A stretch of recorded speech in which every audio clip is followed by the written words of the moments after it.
3 సార్లు తిరిగేదట, ఒక్కోసారి 9 సార్లు తిరిగేదట. కార్తీక మాసం అంతా తిరిగింది అలా. కార్తీక మాసంలో శివాలయంలో ప్రదక్షిణలు చేసిన వాళ్ళు పరమ పుణ్యమైన మానవ జన్మెత్తుతారు.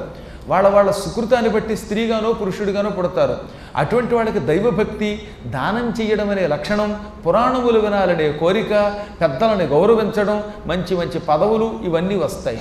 మళ్ళీ ఈ జన్మలో కూడా కార్తీక మాసంలో శివాలయంలో భక్తితో శ్రద్ధతో ప్రదక్షిణలు చేస్తే వాళ్ళకి ఉత్తమమైనటువంటి దేవలోకపు జన్మలు ఎత్తుతారు. దేవతలుగానో కిన్నరులుగానో కింపురుషులుగానో గంధర్వులుగానో పుడతారు.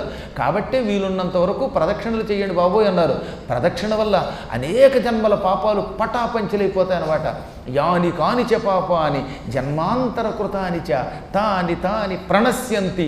ప్రదక్షిణ పదే పదే పదే పదే అడుగు తీసి అడుగు వేసినప్పుడల్లా, ప్రదక్షిణం చేసినప్పుడు అడుగు తీసి అడుగు వేస్తున్నాం కదా, అలా అడుగు తీసి అడుగు వేసినప్పుడల్లా ఈ మానవుడు ఏ ఏ పాపములు చేశాడో అవి ఈ జన్మలోనే కాదు జన్మాంతర కృతానిచ, పూర్వజన్మల్లో కూడా చేసిన పాపములన్నీ నశ్యంతి అంటే నశించిపోతున్నాయి. కానీ ఇక్కడ నశ్యంతి అలా ప్రణశ్యంతి ప్రణశ్యంతి, సర్వనాశనం అయిపోతాయి.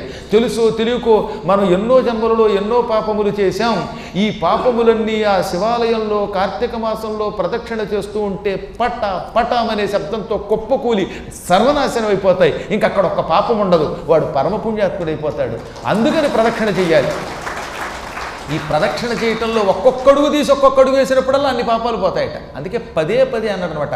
పత్ అంటే పాదం, పదే పదే అడుగడుగునకు అని అర్థం.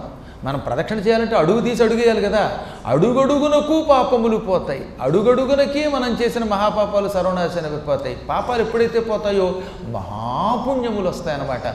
అందుకని వీలున్నంత వరకు ఆలయమునకు వెళ్ళినప్పుడు కాళ్ళు సహకరించినంతకాలం, ఓపిక ఉన్నంతకాలం ప్రదక్షిణ చేయాలి. ఓపిక లేకపోతే మనం ఏం చేయగలుగుతాం? ఏమీ చేయలేము.